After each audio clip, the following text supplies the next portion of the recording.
Hello, I'm jakepeter, and welcome to another episode of Flash Friday. Yes, that's right. We're here on episode number 47, and funny enough, episode 37, right here, home, is the prequel to this one, and this one is brand new, and because of this lovely person now, we are able to play because they informed us, and we're going to play this for you all, and I hope you love this because Reyes made a great story last time, and I'm hoping the story this time is just as good. So let's jump on into it. You're an adventurer for hire. You take various jobs and requests in order to make a decent living. You left your home and your family in order to travel and gain more experience in your line of work. Now, for the first time in years, you're returning home.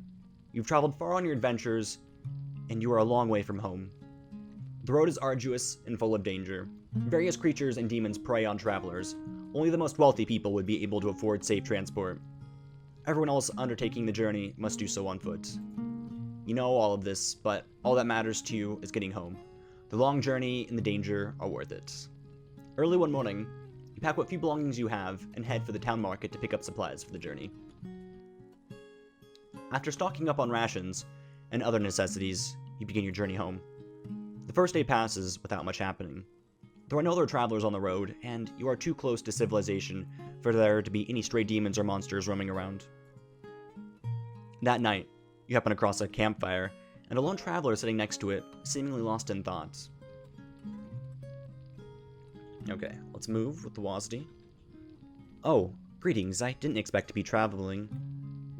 anyone to be traveling through here. What's your name, friend? I'm gonna go with Jake, even though our character is clearly the female from the previous game. I highly suggest you watching it and not watching this until you watch the other one, but, let's just go. Jake? Nice to meet you, Jake. You can call me Meredith. I assume you're traveling north? Then we're both going in the same direction. I'm on my way to the city. I imagine we'll bump into each other a few times on our travels. If you're tired, you're more than welcome to relax here for as long as you need. Our journeys are long and dangerous. Any rest we can get is a small blessing. Yeah, you know what, let's relax for a while. It's always nice to have some company. Please sit down and make yourself comfortable. You sit by the fire with Meredith, happy to rest your legs. You end up talking about your most recent jobs, as well as where you're going. Meredith says she's a huntress who specializes in magic. She's on her way to the city where the work pays better, although she takes any job she finds along the way. The two of you talk for a few hours before you decide it's time to be on your way. Before you go, Meredith reaches into her bag and pulls out 2 jars of preserved meat, handing them to you. It's not fancy, but from the sounds of things, you could do with either more money or more food. This should keep you going for another 2 days if you pace yourself. You thank her for the food and continue down the road. You continue traveling, leaving the warm glow of Meredith's camp behind you. A day passes without much happening. That night, you see what looks like a child collapsed on the road in the distance. You hurry to investigate. The girl is alive, but is unconscious. On closer inspection, you see claw marks along her right arm. You recognize the claw pattern as that of a demon's. The wound seems to have been inflicted a few days ago, although it seems she's passed out from exhaustion as opposed to her injuries. Given enough time, the girl will return into a demon herself. However, she should have only a few days left based on your knowledge of the infection.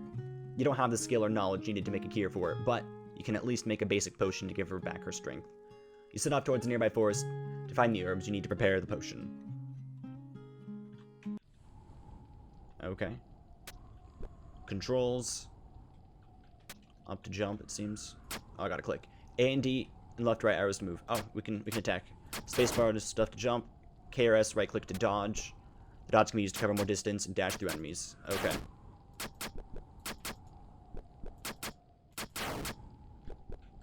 Oh, hey, look. Okay. As we're moving, we can dodge. Oh, we were up there. Why'd I think we didn't need it? Let's see. Oh, jeez. That was close. We need to get up there, it seems. I think we need to get up there. But we need to go all the way back. Let's do it. Okay. Are you ready for this? Ooh, shiny demon. Let's take you out. You have all the herbs you need. You decide to return to the girl and prepare the potion. Ooh, baby. You return to the girl and hurriedly prepare the potion. You give it to her and lay her down on your bedroll. You make a fire while waiting for the potion to work. After a few minutes, she begins to wake up. Huh? Who are you? Where am I? She tries to scramble to her feet in a panic daze, but can't manage to lift herself off the ground. You assure her she's safe, and you start to explain how you found her. You mean, you're not going to try and drag me back to the village? Or you're not going to just kill me right here? How do I know I can trust you? And why do you even want to help me in the first place? I have nothing to give you, and you've probably noticed, but I've gone and gotten myself infected. I'm a big scary demon now, apparently. Maybe they were right. Maybe I should just be put down before I get any worse. Who's they? Everyone in my village. They would have killed me if I hadn't escaped. They thought I'd turn into one of those monsters and kill them all. So I ran, and I didn't stop running even when the village was out of sight. I just wanted to get as far from there as possible. And now I'm here. There was a way to cure it, you know. I guess there would be. I went to the village alchemist to ask for help as soon as I could. As soon as he saw what the problem was, he called the guards. He didn't even give me a chance to explain. He just assumed I was some kind of monster. That's when I ran, and that's how I ended up where you found me. Nobody's going to try and cure me while they think I'm some demon. I need to get help somehow, otherwise I don't know. I don't know what I'll do if I can't get help. Wait. I know someone who can cure you. You do? Who? Where? You tell her about your home and the alchemist who lives there. I'm sure she's great, but is the alchemist...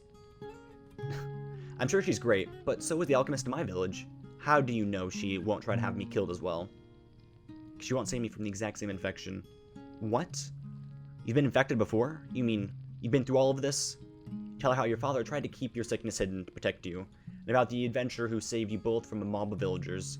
Finally, you tell her about how the alchemist helped you without any fear of the infection. There really could be a chance to cure me then. Take me there, please. I don't care what I have to do. I'm just sick of running. You tell her to get some rest, and that tomorrow you'll start traveling again. Thank you. Really. Oh, my name's Janora, by the way. I guess I never thought of telling you that earlier. What's yours? Jake? Thank you again, Jake. I don't know what to say, really. I don't have any way to repay you, and I don't... She seems to have fallen asleep mid-sentence. It looks like the last few days have been more draining for her than it seemed. You decided to get some sleep as well. At the break of dawn, you begin traveling with Janora towards home. Sleeping seems to have given her back her strength. She's taken a shine to you now that she knows you were once in her shoes. While walking, she spends most of the time asking you about home and your family. Nothing of any particular interest happens over the course of the next few days. You don't pass by any towns, and any other travelers you pass by only seem interested in their own affairs. One night, you notice you're running low on firewood. You set up camp on the outskirts of a forest. After making sure that the area is safe, you show Janora how to get the fire started. You then go deeper into the forest to find more firewood. Okay. Let's take you out before we jump. Ah, you still hurt me. Oi. Aye. Okay, let's grab this firewood. Man, I'm loving the story so far. Don't know about you all, but it's great. Okay, I love stories so much. And when I get to play a game that has such great story, I'm just so ecstatic. You have enough firewood, you decide to head back to camp. Okay. Let's go. Let's go. Jake, how far away is your home exactly? You tell her that there's about 10 days of walking between here and home. 10 days? Do you think I'll be able to last that long? Could try visiting another alchemist along the way. Nope, absolutely not. Once anyone finds out about the infection, they'll assume I'll turn into a demon any second, no matter where we go. They'll be afraid of me. And I don't want you to get into trouble because of me. You're already doing enough for me. Oh, how sweet. You chat for a little while longer, and eventually go to sleep, eager to start traveling again as soon as possible. The next day, you and Janora end up passing through a small town. You pass by a tavern, and the smell of food wafting out through the open doors makes your stomach growl furiously. You've been running low on rations, and you only now notice that your coin pouch is uncomfortably light as well. You check the notice board to see if there are any jobs you could do on the way home for extra gold. It looks like the mines nearby have been overrun by lesser demons, and the client is in the next town you'll pass through. You decide to take it. Where did I get the word simple from? You continue walking and find the mines. You tell Janora to wait inside the entrance, once you're sure it's safe, and then proceed deeper into the mines. Ooh, little like light demons. This is interesting. Ooh, boy. Don't get near me. You will be sour. You will be sour. Ooh, baby. Oh, okay. I guess we'll go down here first. Hey, we're doing this without getting hurt. I'm a master adventurer, everyone. We be the master. Okay. Last but not least you. That seems to be the last of the demons. You head back to the entrance, where you find Genoa. You find Genoa sitting against a wall at the entrance, right where you left her. She jumps to her feet and dusts herself off as you approach. That didn't take long at all. You weren't joking when you said it was a simple job. Make sure you have proof that you completed the job, and then you both continue on down the road. The next village should be about another day away, and the sun is beginning to go down. You decide to set up camp for the night. Camp. I love camp. The two of you spend the night talking about your work and the type of jobs you normally take. So you spend almost every day hunting down monsters and protecting people from assassins and bandits? That sounds amazing. Can anyone become an adventurer? She seems to have taken a shine to the idea of adventuring for a living. You tell her about how you got started and some of your first jobs. A few hours pass before you realize how late it is. You mention to Genora that she should probably get some rest. What? But I still don't know what happened to the merchant. You can't just stop a story there. That's true, you can't just stop a story there. Okay, you win. See, we all had thought we had escaped, but Genora beams at you as you continue the story. Yes. Gotta love that look people give you when they're so engrossed into a story. You end up talking for hours. Genora falls asleep sitting upright in front of you, regardless of how much she claimed she wasn't tired. You lay her down gently on her side and place a blanket over her. She smiles peacefully as she sleeps. You realize that, for the first time since you met her, she seems genuinely happy. You know her condition will get worse over the next few days as the infection spreads, but you know you're glad that she enjoys your company. The next morning, Genora looks pale and wakes up coughing. It looks like the infection is starting to take hold quickly. Or maybe it always had been, and she was just keeping it hidden. Her smile from the night before is replaced with a concerned grimace as she clutches her chest. You keep traveling. Her coughing fits only happen occasionally, but her walking slows down and her breathing is becoming heavier. Later on, you pass through the town that issued the last job. You get your payment and buy some food rations, among other necessities. On the way out, you glance at the notice board. There don't seem to be any jobs available that won't take a number of days to complete. One job, however, catches your eye. Demon Hunter, Huntress Wanted. Young girl, recently infected, short brown hair, gray shirt with red vest, will turn at any moment. Large sum of gold awarded to any hunter, huntress who dispatches the girl before she endangers anyone. Well, what? I didn't think the village would send out job notices this far. You continue staring at the notice board. They didn't just post one sheet, they nailed a whole stack of pages to the board. You notice that there's a ton of scrap paper hanging off the nail. There's a torn scrap of paper hanging off the nail that was used to crudely pin the sheets to the board. Someone has taken the job. You rip off the rest of the sheets of the board and quickly leave the town. Ooh, calamity. A few days pass, and Genora quickly gets worse. She becomes more and more pale by the hour. She coughs constantly and often breaks into cold sweats. Nevertheless, you keep traveling. Home is only 3 more days away. I didn't think this infection would get so much worse so quickly. How far away are we from your home now? You tell her there's only 3 more days away. 3 days? Yeah, okay, I can make it. She keeps repeating that to herself under her breath like some kind of mantra. A few minutes pass. Jake, do you think you can tell me about some more of your adventures? Of course. You spend the night telling Genora about your most enjoyable jobs. It seems to take her mind off of things for a little while, and eventually she falls asleep while you talk. You make sure she's warm enough, and then go to sleep. You get up earlier than usual and start walking. Genora needs to rest regularly, and her breathing is constantly heavy. You end up carrying her on your back, regardless of her protesting, and walk as fast as you can without causing any more pain to her. You don't cover as much distance as you normally would. Carrying Genora slows your pace down immensely. Eventually, night falls, and you need to set up camp. Genora barely says anything all night, and as soon as she lies down, she falls asleep, although her sleep is still a disturbed one. At this rate, you'll have to run as much as possible to get home in time.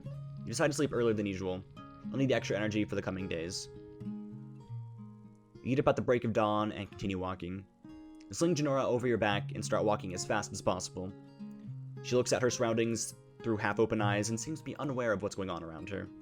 The day drags on. Your legs are giving out under you by the time the sun sets. As you trudge along the road, you feel Genora tap you on the shoulder. It seems she's gotten some energy back from resting all day, even if only a little. You put her down, and the two of you keep walking in silence. A few minutes later, you happen across a campfire with a familiar face resting next to it. Ah, it's nice to see you again. How have your travels been so Oh, you found a friend. I see. My apologies. I'm Meredith, and you are? Janora. It's nice to meet you, Janora. Are you feeling okay? You look a bit pale. No, I'm fine, really. You cut the conversation short. Janora seems like she'll collapse any second. You tell Meredith that you need to keep traveling. You're in quite a hurry, aren't you? Well, no worries. I'm sure we'll meet again. You quickly continue down the road, Janora barely staying up. Right. Ooh, don't tell us Meredith is the one that found that job. Stay safe, friends. You continue traveling. As soon as Meredith's camp is far behind you, Janora clutches her chest and coughs violently. You continue walking as far as you can, but eventually you have to stop for the night. Even though Janora is wrapped in her blanket and next to the fire, she still shivers with the cold. You throw your blanket over her and sit against a tree, watching the road. You're almost positive that sleeping tonight would be dangerous. A few hours pass before you notice a silhouette moving down the road.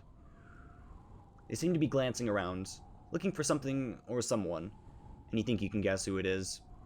You extinguish the fire as quickly as you can to avoid being seen, but you're too late. The figure comes to a halt. They're looking directly at you. You see a slight glow appear in their hands, and then a cascade of fireballs launch from them, flying towards you. You jump to your feet, get ready to defend yourself. Oh hey, another minigame.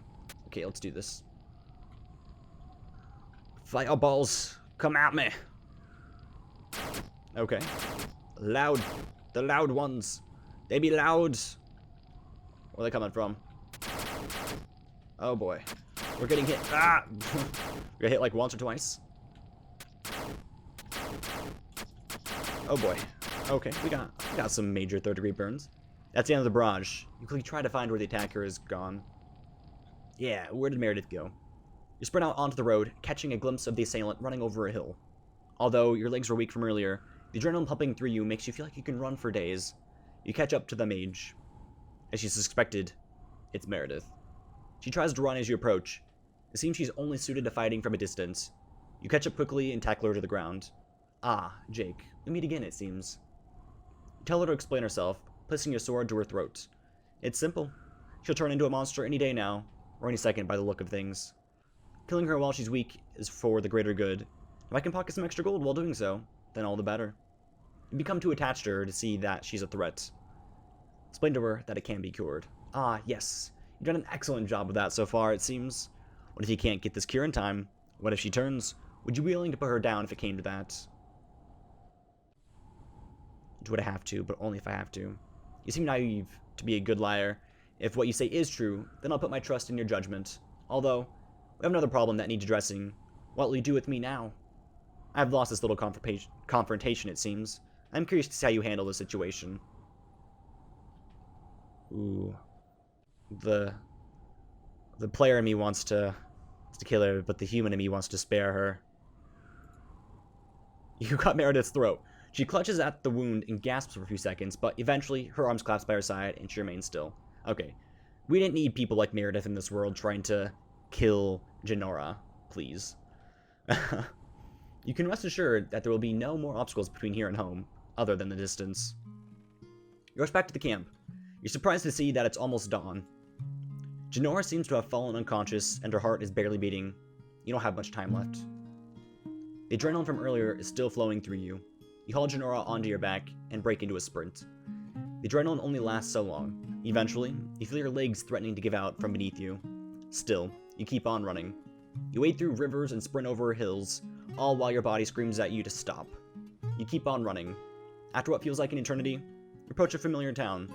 On the opposite side of this town, just on the outskirts, is your home. You dash through the gates and into the market street.